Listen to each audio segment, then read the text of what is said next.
Celui que vous êtes venu écouter aujourd'hui va bientôt me rejoindre sur scène. Il est né le 8 avril 1950 à Amiens, d'un père directeur d'usine et d'une mère pharmacienne. Sportif, il fait partie du club de hockey sur gazon d'Amiens avec qui il sera sacré plusieurs fois champion de France.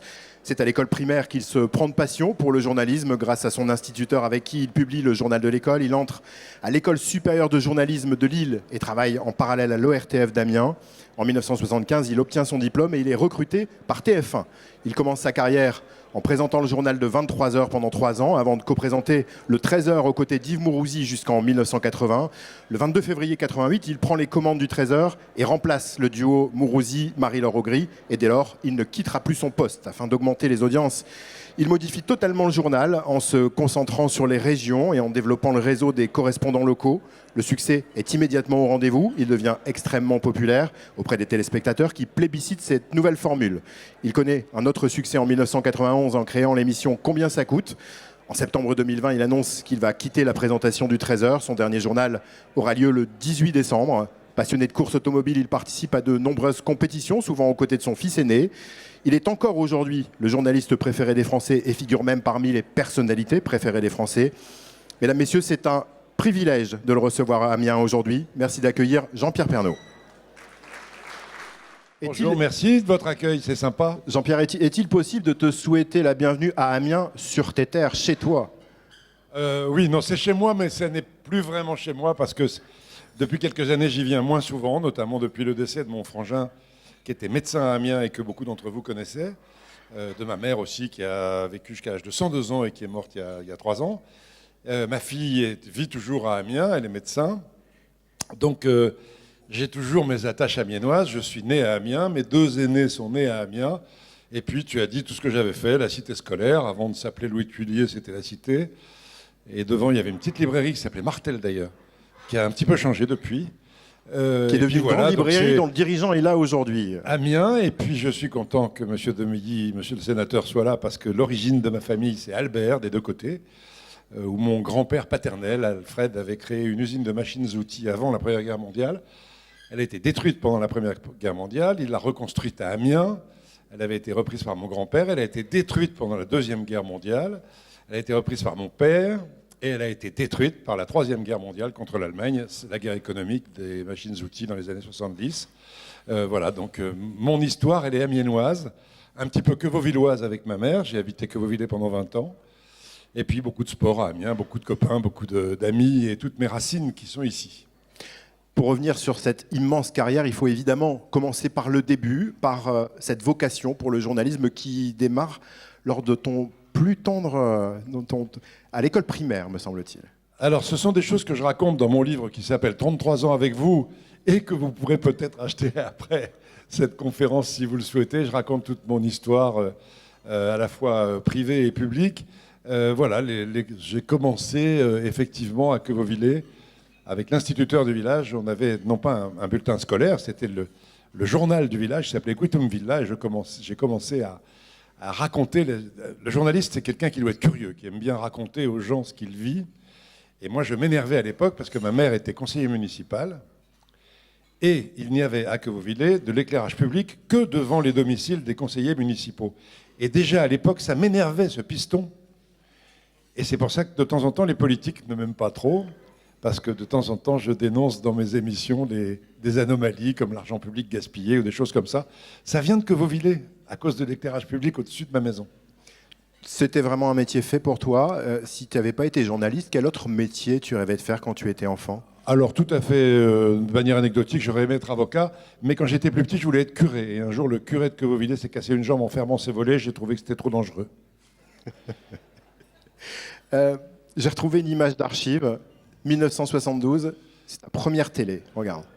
Et à côté de moi, monsieur, vous avez trouvé, c'est vous qui avez trouvé Sylvain. Ah oui, Comment oui. avez-vous vu qu'il était là? Quand j'ai arrivé à quelques mètres d'ici, j'ai vu le tuyau de remontée d'eau qui bougeait, quoi. Alors je suis avancé, j'ai vu qu'il manquait une plaque, je me suis dit, il est dedans. Et il était dans le fond, oui. Il était dans le fond, oui. Alors après, j'ai passé au-dessus des plaques, là, des tôles. Alors j'ai regardé dans le fond, je l'ai vu qui se levait du fond du puits, quoi. Et ça, il a crié, il était content de vous voir Il a arriver? crié au secours 2 fois. Et puis j'ai dit, il ne bouge pas, je vais chercher une corde. Et puis après, les pompiers sont arrivés. T'es content de sortir? Oh oui, oui, ça. Est-ce que tu t'en souviens? Oui, je m'en souviens, c'était à Beaune, dans l'Aisne, et j'étais jeune reporter à l'ORTF à l'époque, c'était l'ancêtre des chaînes d'aujourd'hui. Il y avait une chaîne d'État qui s'appelait l'ORTF, une sorte de monstre qui a explosé en 1960, fin 74. C'est Giscard d'Estaing qui avait décidé de créer des chaînes TF1, France 2, France 3. Et donc l'ORTF, on avait des stations régionales, et j'ai commencé à travailler dans cette station régionale d'Amiens dès le début de mes études à Lille. Je séchais pas mal de cours à Lille pour venir travailler à Amiens. Je présentais notamment le lundi une émission qui s'appelait Sport en Picardie. Vous êtes tous jeunes ici, personne ne l'a connue, cette émission. Elle était présentée par Henri Sagnier. Henri Sagnier qui était ensuite devenu journaliste à France 2 et qui est maire d'Aucourt, dans la Somme, pas loin d'Abbeville.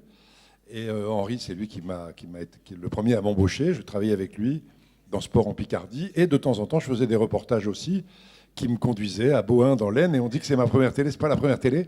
C'est la première fois qu'on me voit devant une caméra, parce qu'à l'époque, on filmait moins les journalistes qu'aujourd'hui. On se cachait un peu plus à l'époque. On était derrière la caméra, à côté du caméraman. Et là, le caméraman avait décidé de me mettre, comme on dit, dans le champ de la caméra. Et c'est la première fois qu'on me voyait à la télé. À l'époque, on avait des cheveux longs, on avait... voilà. T'as eu des nouvelles du petit Sylvain qui était tombé dans... Pas du tout, non, pas du tout. Non, pas du tout. On m'a appelé, c'est une époque où on m'a appelé Monsieur Catastrophe aussi, bon, parce qu'indépendamment de ça, mon premier commentaire à l'ORTF Amiens-Picardie, c'était la catastrophe ferroviaire de Vierzy, qui a eu lieu en 1974, je crois. Il y a eu 120 morts dans les tunnels à Vierzy quand les voûtes se sont effondrées, des trains se sont percutés. Et mon premier commentaire à la télévision, c'est la chapelle ardente de la catastrophe de Vierzy. Quelques années après, mon premier reportage diffusé sur une chaîne nationale, la première, à l'époque c'était le journal de la Une, ça a été un reportage sur la catastrophe aérienne d'Ermenonville, où je tournais un reportage sur un rallye automobile juste à côté, et l'avion, le DC-10 de Turkish Airlines est tombé en forêt d'Ermenonville, et j'étais le premier journaliste sur place, donc on avait fait ce reportage. Ça a été mon premier reportage, et on m'avait appelé Monsieur Catastrophe à un moment. Entre Vierzy, une catastrophe ferroviaire, et Ermenonville, une catastrophe aérienne. Bon, après, ça s'est calmé quand même. On est en 75, tu fais tes débuts chez TF1. Comment ça s'est passé? Tu as postulé, ils sont venus te chercher, quelqu'un t'a repéré? Non, c'est un hasard complet. La télévision, pour moi, c'est vraiment un hasard. C'est vraiment un hasard. Je me destinais... ma maman avait une pharmacie à Quevauvillers, le petit journal local, l'instituteur du village. Moi, mon rêve, à l'âge de 12 ans, quand j'ai commencé à vouloir être journaliste, parce que c'était la mort de Jean 23, la mort de John Kennedy, je découpais des articles, je m'intéressais à la vie et j'avais envie d'être journaliste à ce moment-là. Mais pour moi, mon objectif ultime, c'était de travailler un jour, mon rêve, c'était de travailler un jour au Courrier Picard. Donc c'est pour ça que j'ai fait l'école de journalisme de Lille, parce que c'est l'une des meilleures écoles de journalisme en France avec le CFJ à Paris, ça l'est encore aujourd'hui. Et mon rêve était de travailler au Courrier Picard, mais de stage en stage, par hasard, un stage à France Inter à la radio, et puis France Inter à la Maison de la Radio était à côté des bureaux de la 3e chaîne nationale. Et au moment de l'éclatement de l'ORTF, le patron de la 3e chaîne nationale, que j'avais connu pendant mon stage à France Inter, ce patron de la 3e chaîne est devenu patron de la rédaction de TF1, la nouvelle chaîne nouvellement créée, et il m'a téléphoné le 5 janvier 75 en me disant « Jean-Pierre, tu fais quoi ?» Je dis « Je suis toujours à Amiens. » Il dit « Tu te mets une chemise, un caleçon, une brosse à dents, demain je t'embauche, tu arrives rue Cognac-Jet. » Et je suis arrivé par hasard le 6 janvier 75 à la création de TF1, dont je suis le plus ancien. Pas le plus ancien. Il y en a une autre qui continue, qui s'appelle Evelyne Delia. On est les deux plus anciens, les deux anciens piliers de TF1. Bon, maintenant, elle tient la chaîne toute seule, puisque moi, j'ai arrêté. À peu près. Pas complètement, mais presque. J'ai trouvé une photo qui doit évoquer beaucoup de souvenirs. Est-ce que tu peux nous la commenter? Oui, ben, ce sont les présentateurs du journal de 13 heures. Il y a 50 ans de présentation de journal de 13 heures ici. Il y avait au milieu, avec les lunettes, Yves Mourouzi, qui était quelqu'un qui était un journaliste de radio, qui a commencé en 75 sa première télé à 13 heures. Et il a commencé le journal en disant bonjour, il avait une voix éraillée, etc. Il a cassé un certain nombre de codes de l'information télévisée, en improvisant beaucoup. Et il travaillait les premières années avec celui qui est complètement à gauche, qui s'appelait Claude Pierrat, et celui qui est l'avant-dernier à droite, qui s'appelle Michel Denisot, que vous avez revu ensuite dans plein d'émissions de Canal+. Donc il présentait Mourouzi avec Denisot et Pierrat. Ensuite, il a présenté avec moi, de 75 à 78. J'étais son co-présentateur, je présentais les news du 13h. Et puis après, il a changé de formule. Moi, je suis passé dans un autre une autre activité à TF1. Et à partir de 1981, il a travaillé avec Marie-Laure Augry. Marie-Laure Augry qui est là jusqu'en 1988. Et en 88, je l'ai remplacé. Donc en fait, sur cette photo, il y a tous les présentateurs du 13h de TF1 depuis la création de la chaîne en 1975, c'est-à-dire il y a longtemps, 46 ans, c'est ça? Oui.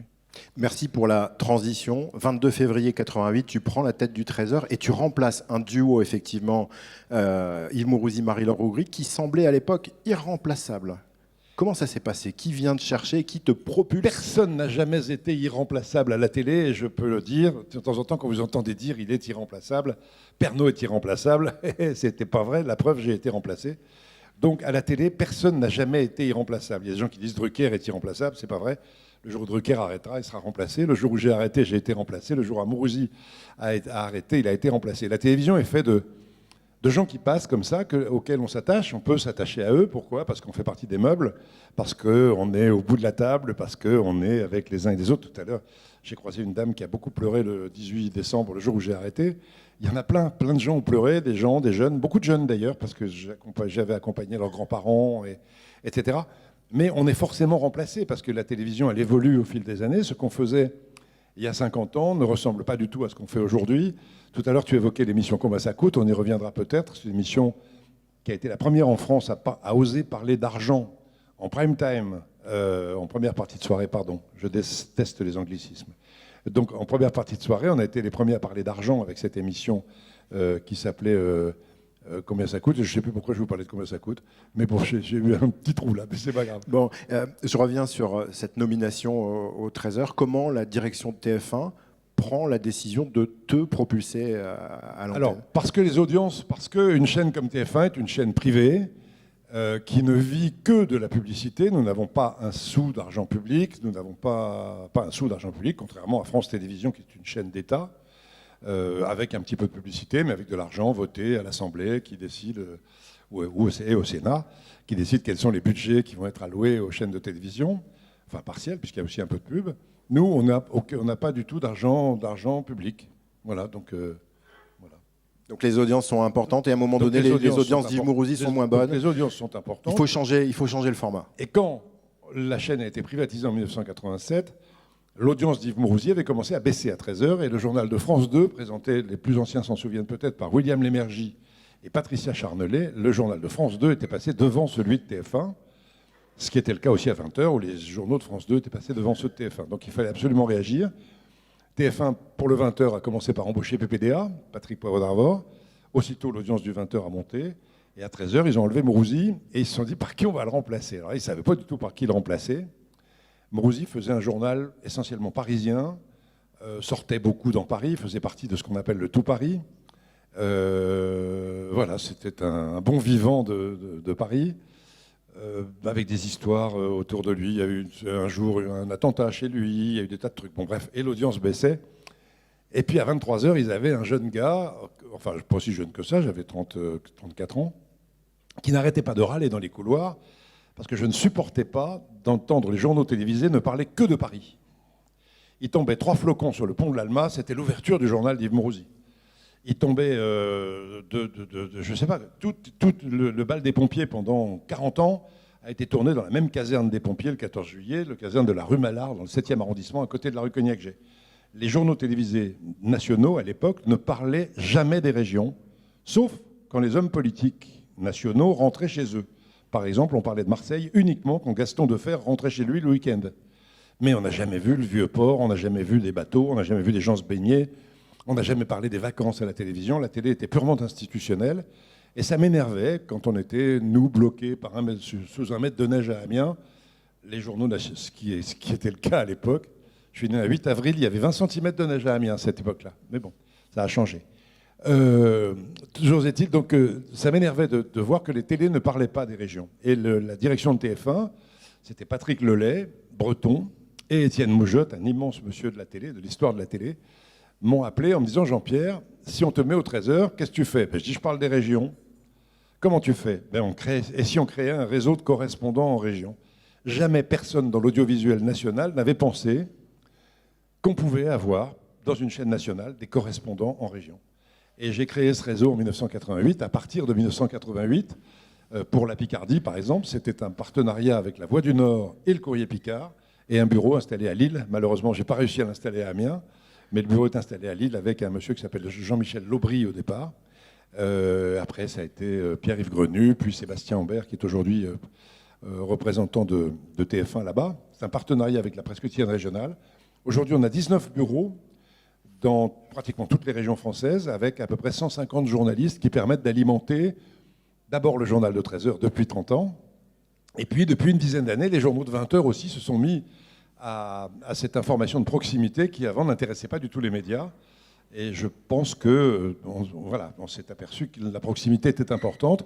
Et puis là, tout le monde est à fond depuis les Gilets jaunes. Tout le monde s'est aperçu qu'en dehors du périphérique, il y avait des gens. Alors, à tel Je point voudrais même... croire que, vu de Paris, il y a parfois des journalistes parisiens qui ne savaient pas qu'il y avait des gens en dehors du périphérique. Ils croyaient qu'il n'y avait que des éléphants, des tigres, etc. hein. À tel point même que pour casser ce parisianisme ambiant, la première décision que tu prends et qui va générer une petite levée de bouclier, c'est de supprimer le sacro-saint direct dans la cour de l'Élysée le mercredi. Oui, la télévision, autrefois, c'est normal. La France était un des derniers pays au monde à n'avoir qu'une chaîne d'État. La télévision était... Pourquoi les médias sont-ils d'État? Je n'ai jamais compris, mais la télévision est restée longtemps une chaîne d'État. Et moi, j'ai voulu casser un peu ça parce que quand on a été privatisé en 1987, il n'y avait pas encore la TNT, il y avait Canal+, je crois, qui venait de naître. Il y avait donc une première chaîne privée, il y a M6 qui balbutiait. Donc on commençait à rentrer un petit peu dans le privé, à côté du public, et ça a fait du bien au public aussi. En matière d'information, quand on est tout seul, on peut faire n'importe quoi. Quand il y a des gens à côté, quand il y a le privé et le public qui sont côte à côte, même les journalistes du public doivent faire un petit peu attention. Donc on a essayé de casser l'institutionnalité du journal tous les jours pendant 20 ans. À 13h01 le mercredi, c'était le compte-rendu du Conseil des ministres où on avait des nominations de préfets, de sous-préfets que je respecte et que j'aime beaucoup, mais ça n'avait aucun intérêt pour le public qui n'était pas concerné. Donc quand je suis arrivé en 88, j'ai commencé par supprimer le direct du Conseil des ministres et ça a été une levée de bouclier. Les politiques ne comprenaient pas pourquoi ils n'étaient plus chez eux au journal de 13h. Et en fait, je me suis dit qu'un journal, et j'ai été l'un des premiers à le faire, et c'est ce qui me donne aussi, tout à l'heure tu parlais de la popularité, ce qui me donne un peu mon originalité dans le paysage audiovisuel, c'est mon indépendance. C'est le fait de dire, quand un membre du gouvernement dit quelque chose que je ne comprends pas, je le dis. Je dis que je n'ai pas compris. Et c'est ça qui a plu peut-être aux téléspectateurs du 13h au fil des années, de m'entendre dire pas ce que je pensais, de m'entendre faire pas ce que je pensais, je m'en suis toujours gardé politiquement. Jamais personne n'a su pour qui je votais, sauf à Amiens, parce que j'ai été candidat avec Broutin, centriste à l'époque, en 1982, 3, je ne sais plus. Bon, bref, on a perdu à l'époque. Mais bon, donc je ne fais pas part d'opinion politique, je fais preuve de bon sens dans ma manière de présenter le journal, en improvisant beaucoup. Tu en reparleras peut-être. Ça a été, voilà, le journal de 13h est devenu une sorte d'ovni dans le PAF, c'est-à-dire un journal indépendant qui parle des régions, qui parle des artisans, qui met en avant le commerce en milieu rural, qui met en avant les producteurs. Si on a la meilleure gastronomie du monde, c'est parce qu'on a des bons restaurateurs, mais parce qu'on a aussi des bons produits. Si on a des cathédrales magnifiques, c'est parce qu'on a toujours des tailleurs de pierre exceptionnels, qu'on a toujours des vitraillistes extraordinaires. Et c'est tout ça que j'ai essayé de mettre en avant dans le journal, indépendamment de l'actualité, des grands événements. Là, on va fêter demain le 20e anniversaire du 11 septembre, où ça fait partie de tous ces grands événements avec des éditions spéciales, des heures et des heures d'antenne.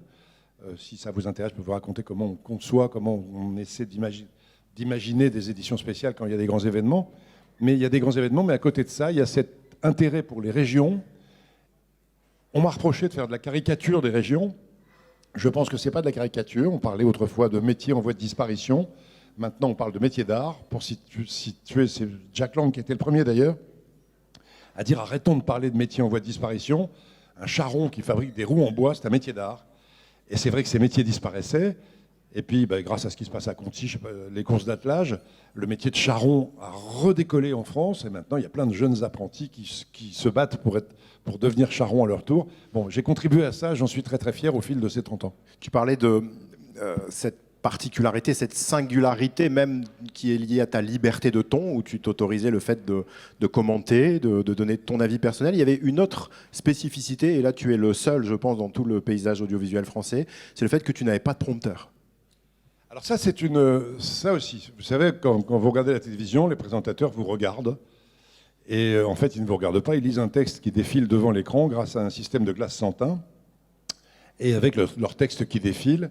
Et moi, ça m'a toujours énervé parce que là, en fait, on lit un texte écrit, alors que quand on parle aux gens, comme quand je vous parle aujourd'hui, il y a des silences, il y a des moments où voilà, quand on lit un texte, on ne parle pas de la même manière que quand on l'improvise ou quand on lit à partir de notes. Donc j'écris le journal, j'écris des notes, parce qu'un journal, ça doit être calibré à la seconde près. Pourquoi ? Parce qu'il y a la publicité. Quand on dit que le journal doit se terminer à 13h37, parce qu'à 13h37, il y a de la pub. Si elle passe à 38, ils vont payer moins cher les clients, donc on va gagner moins de sous, donc il faut qu'on rende à 37. Donc tout ça est très calibré, mais toujours avec de l'improvisation. Je me suis toujours efforcé de vivre le journal comme je voudrais le vivre si j'étais chez moi. Donc j'étais moi-même, pendant ces 33 ans, le premier téléspectateur de mon journal. Certes, j'initie les reportages. À TF1, les présentateurs de journaux sont entièrement responsables de leur journal, étaient entièrement responsables de leur journal jusqu'au 18 décembre. Donc j'ai toujours été le patron de mon journal, comme PPDA a été le patron de son journal, comme Gilles Boulot l'a été. Voilà, ça a été l'une des spécificités de TF1, où à France 2, par exemple, les présentateurs ne sont pas responsables. À TF1, on est responsable, d'où le poids de ce journal, d'où l'envie, au bout de 30 ans, de se dire que j'en avais ras-le-bol et qu'il fallait que j'arrête un petit peu. Voilà, donc l'improvisation, c'était l'envie de vivre le journal, de regarder les reportages. Quand un reportage me plaît, je disais il est beau. Voilà, de donner des sentiments sur des choses. Quand un ministre parle et dit des choses incompréhensibles, je reviens en plateau, je suis désolé, j'ai rien compris. Voilà, c'est d'être naturel, d'essayer d'avoir du bon sens. Quand on met voilà, souvent quand je parlais des 80 km/h, je dis attention, ça va péter dans les régions. Enfin, je disais pas péter, je disais ça risque d'exploser. Et tout le monde disait mais non, ça ne va pas exploser, c'est une mesure de sécurité routière importante. En fait, c'était une mesure totalement absurde vue des régions, comme aujourd'hui les 30 km/h dans certaines grandes villes sont une mesure totalement absurde vue des campagnes. Tu as vécu des moments incroyables pendant ces 3 décennies. Tu les cites dans ton livre, des moments qui t'ont marqué. Vaison-la-Romaine, AZF, le 11 septembre, la guerre du Golfe, la mort de Johnny, évidemment. On en voit quelques-uns. Est-ce qu'il y a un moment en particulier qui t'a le plus particulièrement marqué ? Non, il n'y a pas un moment, parce que quand on vit tout ça, en fait, c'est 33 ans de l'histoire du monde qui ont défilé. 1988, j'arrive. Il y a d'abord la réélection de Mitterrand, mais des élections présidentielles, finalement, il y en a tous les 5 ans, donc finalement, ça n'a pas de grand intérêt. En revanche, c'est toujours intéressant, bien évidemment, pardon, je n'ai pas dit ça. Je n'ai pas dit de mal, hein. Je ne veux pas dire de mal, surtout d'un Amiénois. On parlera des présidents après, si vous voulez. Donc, le premier événement, c'est 1989, la chute du mur de Berlin. L'ouverture du mur de Berlin, c'est un événement totalement considérable, où on a dit il y avait le monde d'avant et le monde d'après. En fait, dès qu'il y a un grand événement, les gens disent il y aura le monde d'avant et le monde d'après. Là, j'entends beaucoup dire à la télé depuis 2 jours, il y a eu avant le 11 septembre et après le 11 septembre. C'est sûr que quand il y a un événement, il y a un avant et un après. Il y a des gens qui disent il y a eu avant le Covid et après le Covid.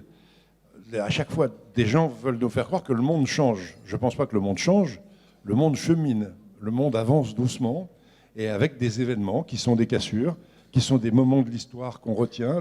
La chute du mur de Berlin, l'édition spéciale que j'ai faite le 10 novembre, puisque le mur de Berlin a été ouvert le 9 novembre au soir. Les plus anciens s'en souviennent aussi, avec le concert de Rostropovitch, avec les gens avec des pioches qui détruisaient ce mur, avec les gens en larmes, avec ces gens, ces familles qui étaient séparées depuis la guerre. Enfin bon, c'était quelque chose d'épouvantable. Puis après, il y a eu la guerre du Golfe, avec un E, c'est mieux. Parce que le Golfe comme ça, c'est à Quérieux, donc c'est pas celui-là. Donc il y a eu les guerres du Golfe. Alors les guerres du Golfe, c'était différence majeure entre la première et la deuxième. La première guerre du Golfe, le téléphone portable n'existait pas. Deuxième guerre du Golfe, le téléphone portable existait, donc on savait où étaient nos envoyés spéciaux, on savait où tombaient les bombes. La première, on ne savait pas, donc c'était des heures et des heures d'antenne, de supputation. Et puis le 11 septembre, ça a été évidemment ce drame absolu. Certains ont revu hier un magazine sur la manière dont France 2 a traité l'événement. Moi, je l'ai traité à TF1 avec PPDA. Et on a été les 2 seuls à pouvoir aller à New York dans des conditions invraisemblables. parce que l'espace aérien était fermé, les frontières étaient fermées, les communications étaient fermées après le 11 septembre. C'était une ambiance de guerre, de peur, tout le monde avait peur. Lionel Jospin rappelait hier soir que tout le monde a eu peur au gouvernement que les attentats continuent en France, en se disant si l'Amérique est touchée au cœur, peut-être qu'un jour peut-être que demain ça va arriver en France. Donc tout le monde avait peur. Et avec PPDA, on avait réussi, avec TF1, à louer 2 jets et à traverser l'Atlantique sans savoir où on allait, parce que c'était strictement interdit de survoler les États-Unis. On s'est posé à court de carburant à Terre-Neuve, on est arrivé à Montréal en pleine nuit, on a loué des voitures, on a réussi à passer la frontière américaine, on est arrivé à New York pour présenter un journal 4 jours après les attentats.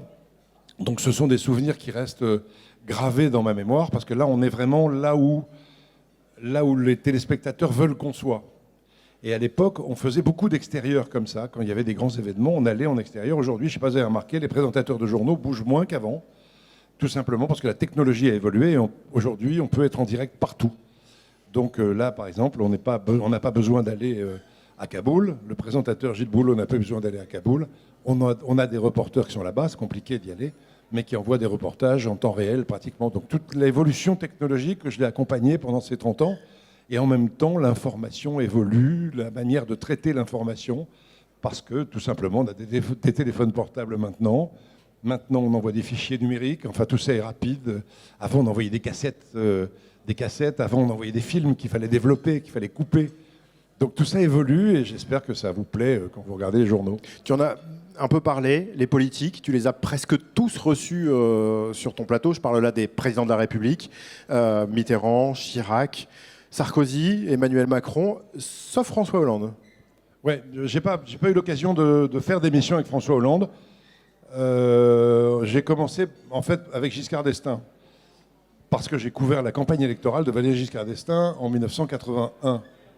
Il a perdu, j'avais suivi Valéry Giscard d'Estaing qui était dans une sorte de tour d'ivoire, un peu isolé, et qui a découvert le 10 mai 80 qu'il avait perdu alors qu'il était persuadé qu'il allait gagner. Bon bref, donc j'avais suivi ce président de la République-là. Après, François Mitterrand, j'ai eu l'occasion de faire plusieurs émissions avec lui, notamment dans le journal de 13 heures. Je l'avais invité une fois pour parler de la politique française de défense. C'était en novembre 1988 et c'est la dernière fois que le journal de 13 heures de TF1, que l'audience du journal de 13 heures de TF1 est passée en dessous de l'audience de France 2. Donc j'ai plus jamais réinvité de président. Mais je les ai rencontrés dans d'autres émissions. Nicolas Sarkozy, par exemple, Jacques Chirac, plein de fois quand même sur le plateau, dans des candidatures, dans des campagnes électorales, qui était l'homme que l'on connaît et que l'on a salué au moment de sa mort comme étant quelqu'un de très convivial, de très sympa avec les gens, bref, disant toujours un peu la même chose, mais au moins très convivial. Nicolas Sarkozy, avec qui j'ai eu la chance de faire deux émissions qui s'appelaient Paroles de français, vous vous en souvenez peut-être. C'était pour la première fois un président qui acceptait d'être en direct en première partie de soirée avec des téléspectateurs que nous avions choisis et qui étaient des syndicalistes, des gens qui n'étaient pas d'accord avec lui, des chefs d'entreprise qui en avaient ras-le-bol de payer des charges, des salariés aussi, enfin bon bref. Et Sarkozy avait adoré cet exercice, on l'avait refait une deuxième fois, on a fait des records d'audience. Quand Sarkozy est parti, on a proposé à François Hollande qui n'a pas souhaité faire ce type d'émission. Peut-être n'aimait-il pas le contact direct avec les gens. Et j'ai retrouvé avec Emmanuel Macron l'envie de rencontrer des gens. Et j'ai fait une belle émission il y a 2 ans avec Emmanuel Macron dans un petit village de l'Orne qui s'appelait Berduy, où on avait mis le président de la République face à des gens qui s'exprimaient, pas en direct, mais des gens que nous avions enregistrés, des cheminots qui s'inquiétaient de la réforme de leur statut, des personnes âgées qui s'inquiétaient de la CSG, des gens qui s'inquiétaient de la limitation à 80 km/h. Et en fait, j'avais organisé cette émission parce qu'on sentait poindre le mouvement des Gilets jaunes avec nos correspondants. Comme on était très proche des gens, on a vu arriver le mouvement des Gilets jaunes bien avant tout le monde, avec nos reportages, avec nos enquêtes, avec ce que vous viviez dans les régions, et ce que vivaient nos correspondants, et ce que ne vivaient pas du tout les hommes politiques parisiens, qui ont été très surpris, pas les hommes politiques régionaux, mais les hommes politiques parisiens, les journalistes parisiens ont été très surpris. Et donc on a, nous, vu arriver les Gilets jaunes, et c'est pour ça que j'avais organisé cette émission avec le président de la République, qui sentait bien, parce qu'il a des racines picardes aussi, et qu'il a ça derrière, il sentait bien qu'il y a quelque chose qui n'allait pas. Mais voilà, l'administration française a fait que les mesures ont été prises, ça a lancé le mouvement des Gilets jaunes. Le premier mouvement. Et après, il y a eu des récupérations politiques diverses sur le deuxième mouvement des Gilets jaunes. Et là, je sens, depuis quelques mois, qu'il y a une sorte de renaissance de cette fracture territoriale qu'on croyait un petit peu atténuée. Et je pense qu'elle est redevenue forte avec le Covid, peut-être, je ne sais pas. La décision venue de Paris recommence à énerver pas mal de monde en région. Je ne sais pas si ça énerve les chefs d'entreprise que vous êtes, mais dans tous les contacts qu'on a, on le sent. Alors, on va essayer d'accélérer un petit peu parce que le temps passe très vite. Jean-Pierre, la présentation du JT, c'est évidemment de l'actualité qui est parfois et même souvent lourde, mais aussi des moments de joie immenses, intenses. Le lendemain de la Coupe du Monde 98, tu fais un record d'audience, 12 millions de téléspectateurs qui regardent le JT. Oui, à l'époque, la TNT n'existait pas, on avait que 6 chaînes. C'est pour ça. Maintenant, il y a 200 chaînes, donc 12 millions, ça n'est plus possible. Mais j'étais avec l'équipe championne du monde la veille au soir, avec la vraie Coupe du Monde en plateau, que je suis, je crois, l'un des rares journalistes à avoir touché, avant qu'elle ne soit enfermée dans un coffre. Et on avait fait 12 millions de téléspectateurs. C'est des grands moments aussi de l'histoire du journal. Ta carrière, c'est le JT évidemment, mais tu en as parlé rapidement tout à l'heure. Combien ça coûte cette émission dont on se souvient tous, qui battait chaque mois des records d'audience incroyables, plusieurs fois 10 millions de téléspectateurs. Tu en gardes quel souvenir ? Un excellent souvenir parce que c'était une émission produite par Christophe de Chavannes, qui était une sorte de bête de télévision, un animateur extraordinaire. Et c'est la première fois qu'il produisait une émission sans la présenter lui-même. Il m'en avait confié la présentation parce que dans le journal de 13 heures, je parlais beaucoup de l'argent, de la vie quotidienne. Et on avait envie de mettre ça en scène dans un programme de divertissement et d'information. Et ça a été la première émission en France de ce qu'on appelle l'infotainment, information et divertissement. Donc c'était aux États-Unis, ça se faisait déjà. En France, c'était la première émission de ce type où on s'amusait sur le plateau. Les plus anciens s'en souviennent. Ça a duré 19 ans, avec des records d'audience à 10-12 millions de téléspectateurs aussi, avec une rubrique qui plaisait beaucoup aux gens, qui était l'argent public gaspillé. On paye des impôts pour rien. Alors là, on parlait beaucoup des ronds-points à l'époque. Pourquoi la France a-t-elle le record du monde des ronds-points ? Il y a une époque où il fallait bien financer les partis politiques. Maintenant, il y a des règles, ils ne peuvent plus le faire. Mais bon, donc on dénonçait ça dans le... Non, rigolez pas, monsieur Demilly. Il n'y en a pas, Albert, il n'y a pas de rond-point. Donc on parlait de la France des ronds-points, on parlait de la France des ponts, des ponts où il n'y avait pas de route, des routes où il n'y avait pas de pont, de l'argent plus gaspillé, des remontées mécaniques sur des versants de montagne où il n'y avait jamais eu de neige. On a vécu une période de la fin des années, du début des années 90 jusqu'à 2010, mais surtout la fin des années 90, il y avait énormément de gaspillage. Et puis après, je ne sais pas si l'émission y a contribué, je pense que les élus, les règles, tout ça, ça s'est beaucoup amélioré. Et l'émission, finalement, elle est morte de sa belle mort parce qu'il n'y a pratiquement plus de gaspillage d'argent public. Il y en a encore. Il y en a encore. Si on va se promener, par exemple, en ce moment, dans les agences régionales de santé, là, on peut s'amuser comme des fous. Ils sont des centaines dans les ARS. Il paraît qu'il manque de gens dans les hôpitaux, mais dans les ARS, ils sont des centaines. Bon, bref, il y a toujours de l'argent gaspillé, mais il n'y a plus les grosses bêtises d'élus mégalomanes qui construisaient des piscines olympiques où il n'y avait pas d'arrivée pour mettre de l'eau, par exemple. C'est idiot. Ou des remontées mécaniques où il n'y avait pas de neige, ou des parkings souterrains. On avait fait un reportage sur un parking souterrain magnifique de 3 étages où ils avaient complètement oublié de faire un accès pour les voitures. Et puis ça ne gênait personne à l'époque, ça avait coûté quelques millions de francs.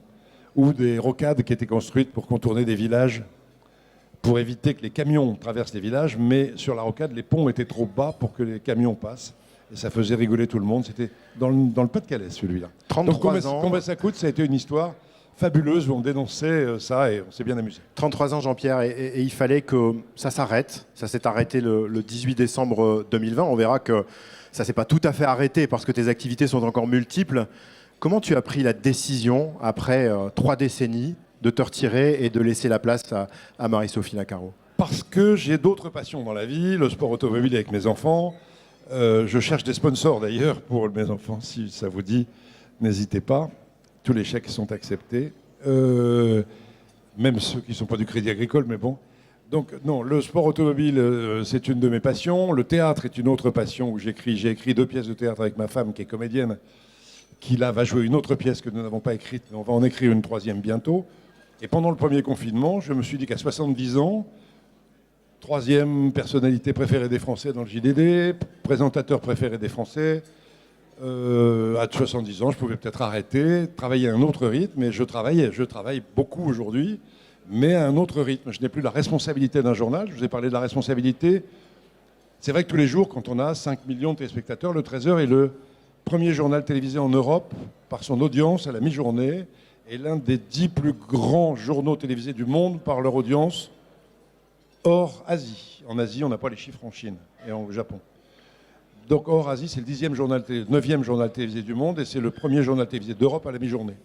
Et le 2e journal télévisé français derrière le 20h de TF1. Donc quand on a une telle audience, on a des responsabilités et c'est quand même lourd. On ne doit pas rater une information importante, on ne doit pas caricaturer une information, on peut donner son avis de temps en temps, mais pas sur tout. Et donc un jour, je me suis dit que cette responsabilité-là, tous les matins de me réveiller à 6 heures, bon, comme beaucoup de gens certes, mais à 70 ans, ça devient lourd. Et pendant le confinement, avec ma femme, on a décidé que c'était pas mal finalement de se lever un peu plus tard le matin, de faire du télétravail, mais de ne pas arrêter complètement. Et j'ai d'autres activités maintenant. On va y revenir. Beaucoup d'émotions ce 18 décembre 2020. On regarde quelques images. De dire au revoir aux téléspectateurs, j'ai écrit un petit texte quand même. Je m'y prépare depuis des mois et pourtant j'ai du mal à garder la tête froide. Alors comment le pourrais-je après tant d'émotions, de surprises et surtout après 33 ans avec vous, on a créé des liens très forts. Je voudrais vous dire que j'y ai mis toute ma passion pendant presque la moitié de ma vie, vous le savez. C'était un honneur de pouvoir traverser la petite, la grande histoire du monde grâce à vous, à votre fidélité et pour beaucoup, eh oui, celle de vos grands-parents et de vos parents. Ça a été une extraordinaire aventure d'impulser le travail de tant d'équipes pendant toutes ces années, pour vous écouter, faire entendre tous ceux qu'on n'entend pas ailleurs. Ça a été une révolution il y a 33 ans, ça a été ma ligne de conduite depuis 33 ans et j'en suis très fier, faire entendre et montrer toutes les richesses de nos régions, jusque dans les plus petits villages. On a traversé ensemble pas mal de tempêtes aussi. Je te vois encore très ému en regardant ces images. C'était d'émotion parce que c'était un texte que j'avais écrit, alors que je n'écrivais jamais ce genre de choses. Celui-là, je l'avais écrit quand même pour ne pas dire de bêtises. À un moment, j'évoque ma mère et j'ai failli craquer alors que j'avais tenu tout le journal. Et puis j'étais surtout content de pouvoir passer le relais. Tout à l'heure, je disais qu'il n'y avait pas de présentateur irremplaçable à la télé. C'est vrai, j'ai été remplacé par Marie-Sophie Lacaro, choisie par le patron de l'information de TF1. Est-ce qu'on t'a demandé ton avis sur le choix de Marie-Sophie Lacaro ? Non. On ne m'a pas demandé mon avis, on me l'a dit et je trouve que c'est un excellent choix parce qu'elle remplit merveilleusement bien le cadre. Je ne sais pas si vous la regardez de temps en temps, mais elle travaille avec mon équipe, avec tous mes correspondants en région et le principe de fonctionnement du journal reste le même. J'espère qu'il restera le même longtemps, on verra bien. Mais pour l'instant, les audiences tiennent. Et ça, bon, photo des 7 d'or, j'en ai eu quelques-uns autrefois. Ce qui ressort dans ton livre, c'est qu'au-delà des récompenses, ce dont tu es le plus fier, c'est la reconnaissance du public. Oui, c'est la reconnaissance. Les 7 d'or, par exemple, c'était une cérémonie comme les Césars qui était entre professionnels. Et tant que ça a été entre professionnels, j'ai jamais été nommé ni même invité à cette cérémonie-là. Le petit Picard, c'était pas la peine de l'inviter au milieu de ces gens-là. Et puis un jour, ils ont décidé de faire que le 7 d'or du meilleur présentateur serait accordé par le public. Et cette année-là, je l'ai eu, et je l'ai eu pendant 8 ans. Parce qu'on avait droit à une année sur 2, on n'avait pas le droit de les avoir tous les ans. Donc je l'ai eu 4 fois, plus un 7 d'or pour le combien ça coûte. Les 7 d'or pour les plus jeunes, c'était une cérémonie qui récompensait les gens de l'audiovisuel. C'était une fête entre nous un peu, donc ça a un peu disparu. Alors la reconnaissance du public, certes, mais est-ce que le pendant, la contrepartie, c'est pas une notoriété qui est difficile à gérer? Tout à l'heure, je t'ai proposé de faire le tour du salon. On a fait de la sortie de la salle 15 mètres en 40 minutes. Parce que tu as fait 70 photos. Mais c'est normal, je suis content de faire des photos avec vous, avec ceux que je connais, d'autres que je connais pas. Plein de gens qui me disent « Oh là là, ma grand-mère me pardonnerait pas si je faisais pas une photo de vous », donc c'est surtout ça.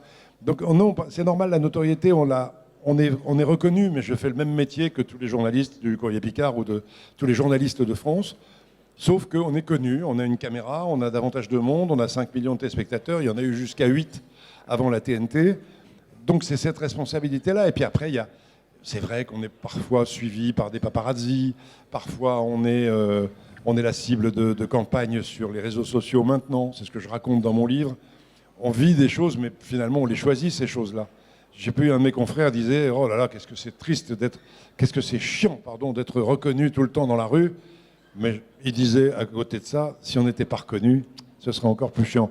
Donc voilà, finalement, c'est le revers de la médaille, mais c'est un métier passionnant que j'ai fait, que je continue à faire maintenant avec plein de choses. Alors tu le disais, le rythme a changé, mais c'est pas pour autant que tu restes inactif. Cette émission qui s'appelle Jean-Pierre et vous, la JPP TV, un magazine qui s'appelle Au cœur des régions, les livres que tu as écrits, dont celui dont tu as parlé qui s'appelle 33 ans avec vous et que tu vas dédicacer après. Et puis tu en as parlé également des passions, le théâtre.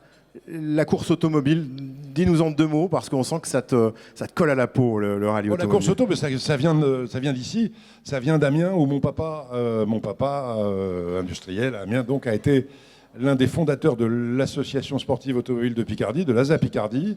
Il a été directeur de course pendant très longtemps. Il avait lui-même fait des rallyes dans sa jeunesse avec la 203 familiale.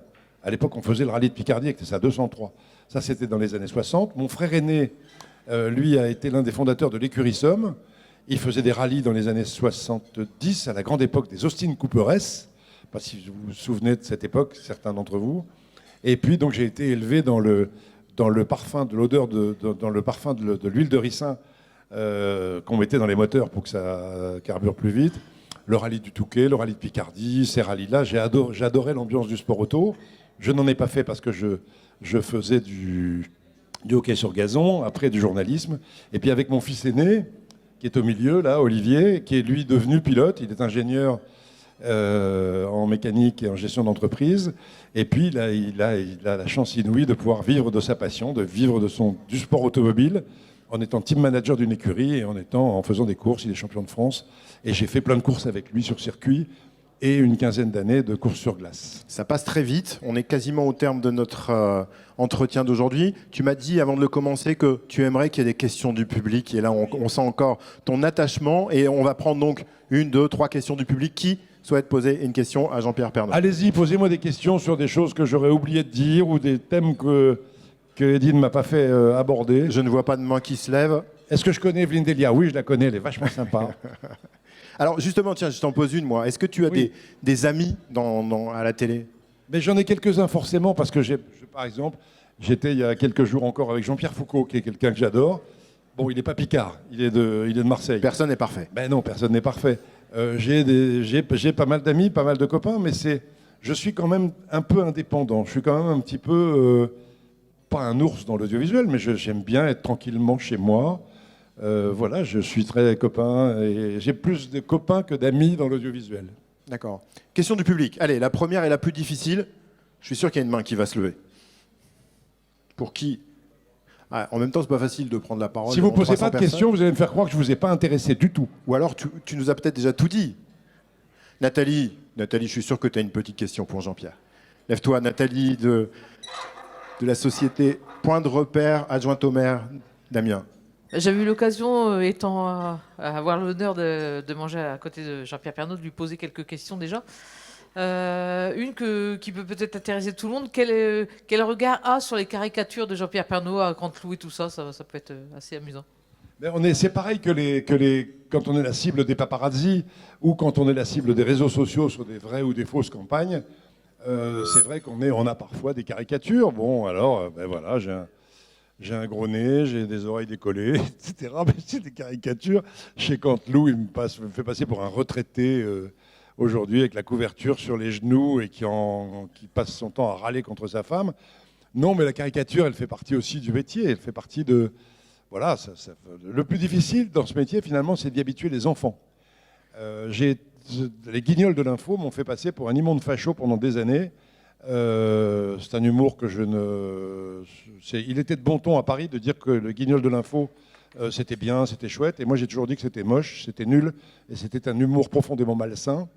Et parce que ça démolissait les gens, ça démolissait les carrières, ça démolissait la personnalité des gens. Généralement, les guignols de l'info, ça n'était qu'une arme de guerre du groupe Canal+ contre TF1. D'ailleurs, toutes les cibles des guignols de l'info n'étaient que des vedettes de TF1.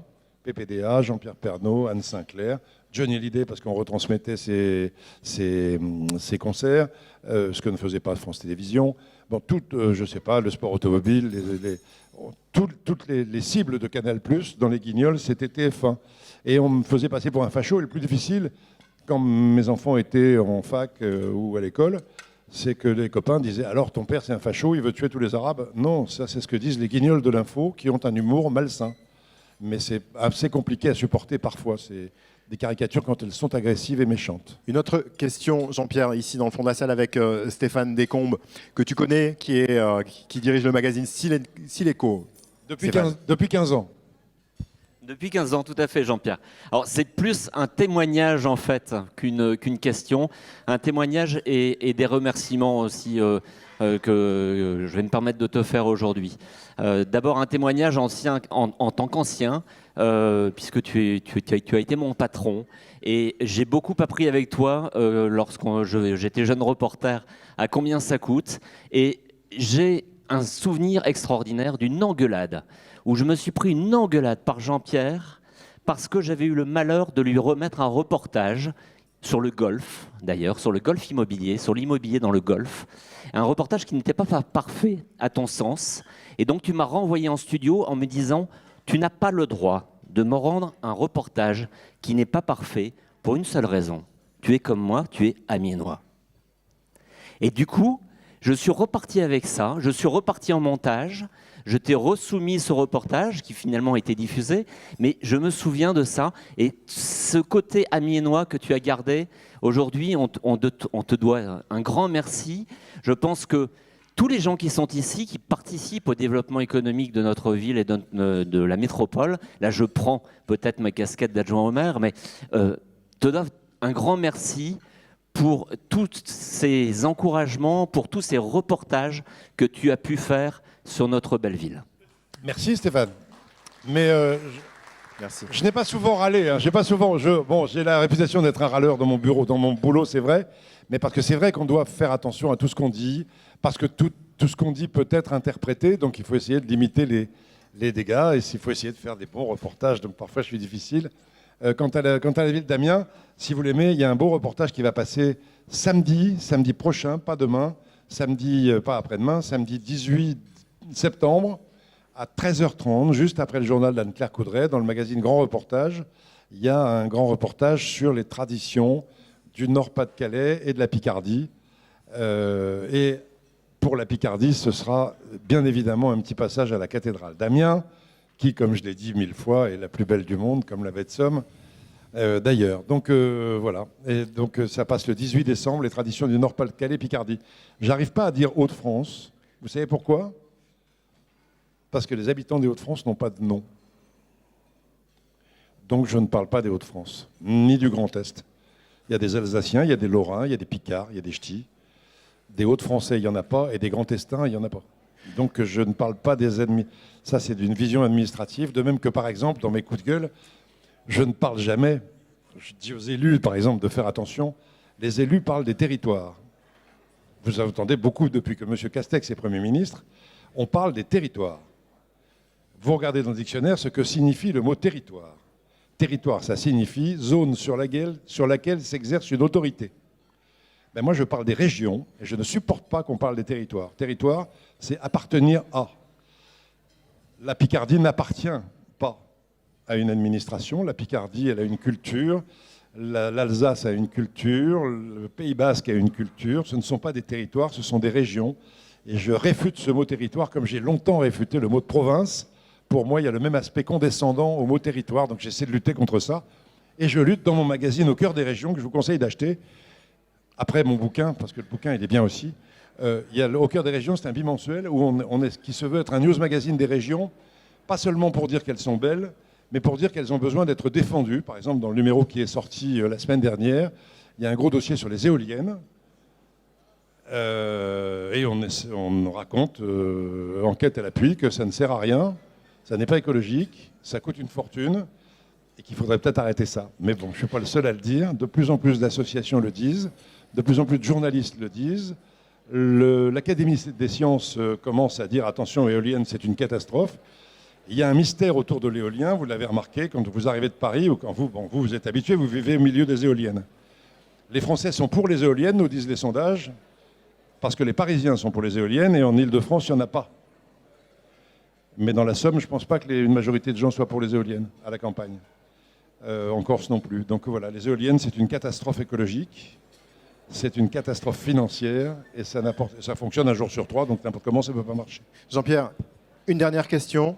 Elle est toute simple. Est-ce que tu as passé un bon moment à Amiens aujourd'hui ? Oui, j'espère que je ne vous ai pas ennuyé avec mes petites anecdotes de boulot. Mais mon boulot, il y a toutes mes racines amiénoises dedans. J'ai essayé de le faire passer dans mon métier. En tout cas, bravo pour ce que vous faites, vous. Le fait que vous soyez réunis, là, cette première ce premier salon de ce type qui ne soit pas en distanciel. Ça doit vous faire plaisir d'être ensemble. Et bravo à ceux qui ont supporté cette crise et qui ont réussi à se développer malgré cette crise dont on sort enfin. Mesdames, Messieurs, Merci. il y a des rencontres qui nous marquent à l'évidence. Celle-ci en fera partie. Johnny était le taulier de la scène musicale française. Jean-Pierre est le taulier du paysage audiovisuel français. Vous pourrez dire, j'y étais, j'ai eu la chance de le rencontrer. C'était Jean-Pierre Pernaut.